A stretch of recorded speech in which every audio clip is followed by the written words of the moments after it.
Welcome back, everybody, to another episode of Photography Tips and Tricks, your show for gear tips, inspiration, anything you need to take your photography over to the next level. My name is RC, and this week we're going to spend some time talking about the concept of bracketing. Now, your camera is set to be able to make an exposure. So what it'll do is as soon as you put it up to your eye and you hold it, you're going to take a picture of something, and if you're shooting in aperture priority or shutter priority or program mode, the camera has a built-in computer that says, let me take a look at that scene. Let me see what that scene looks like, and it'll calculate shutter aperture for you. So when you have to do something a little bit more creative, right? Let's say that the exposure that it gives you is a little too bright or a little too dark, you can adjust that in the camera. You can also set the camera to take a series of pictures that are underexposed or overexposed. That concept is known as bracketing. Now, inside of a camera, you don't know that you can actually set the order by which you would do this, and when you do that, it's actually very important from a workflow standpoint as well as a shooting standpoint. Let me show you what I mean here in this one area. If you take a look at the menu inside of here, right, under the exposure section, you have an option for a bracketing sequence and the number of bracketed shots that you want this camera to take. So in this case, I have the 5D Mark III Canon, and I can shoot 3, 2, 5, or 7 shots. Now, more importantly is this area right here, the bracketing sequence. You can set it so that it takes your exposed shot first, then all of your underexposed shots, then all of your overexposed. It can take all of your underexposed, then it takes your metered shot, then it takes your overexposed, or it takes all of your overexposed shots, then it takes your metered shot, then it takes your underexposed shot. Now, on a Canon, that's the way they set it up. Now, let's take a look at a Nikon. On the Nikon side of it, we have here the Nikon D750. Now, their menu is going to be a little different when we're working with this.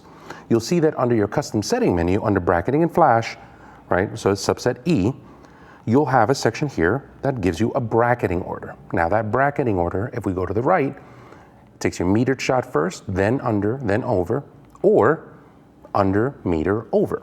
Now, why is that important, right? Let's just talk about from a workflow standpoint. A lot of the times, if I'm trying to make a bracket or a series of images that I'm trying to do, let's say of a landscape, more often than not, I'll set myself up to shoot the under first, then the meter shot, then the over shot. Why? Because of this. Imagine if I shot a whole bunch of different pictures, right? This is set for metered, then the under shots, then the over shots. Metered, under, then over.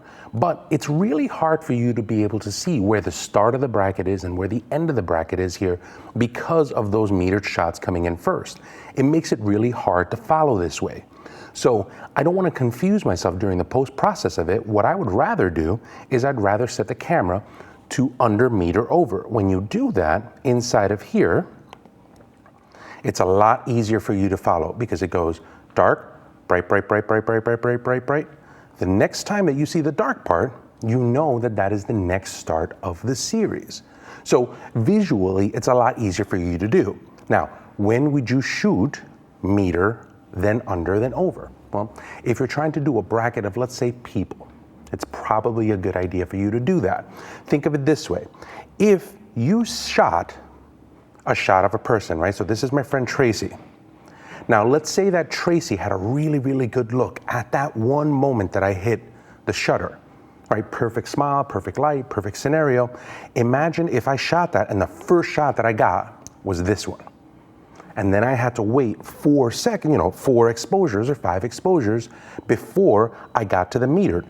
By that time, that moment or that look or that gesture could be gone. So in an instance where you're shooting with people, you want to make sure that the moment you hit the shutter, that's the moment that you get it. So it does your metered shot. From there, it does all of the unders, and then it does all of the overs, and now you don't have a problem. So meter, then under and over is good when you want to make sure that you capture the moment. Under, meter, over is something that you might want to consider when you're trying to make sure that your workflow kind of make it a little bit easier on yourself. And if the moment is not really all that vital, that's something that you might want to do. Now, When we come back, if you're watching this on YouTube, I have a conversation on a couple of other things that you can do with bracketing, a couple of tips to kind of get you up and running when you're using bracketing, as well as a conversation with Brian O'Neill Hughes. Make sure that you stick around, go to the Kelby One website, and take a look at the rest of the show.